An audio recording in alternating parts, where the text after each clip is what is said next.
காலங்கள் மாறினாலும் காதலால் ஏற்பட்ட காயங்கள் மாறவில்லை. கண்ணீர் துடைக்க வந்தவன் என்று நினைத்து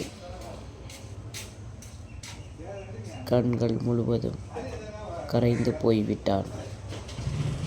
காதலாக அல்ல, கண்ணீராக.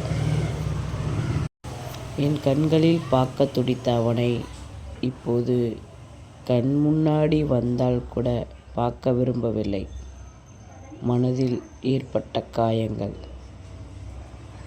அதற்கு காதல் காரணமல்ல, கண்மூடித்தனமாக வைத்த பாசம். பாசம் என்ற பெயரில் யாரையும் நம்ப வேண்டாம். இங்கு அனைவரும் போலியானவர்களே. போலியாக வாழ்ந்து கொண்டிருக்கும் மனிதர்கள் நம் வாழ்வில் தேவையில்லை.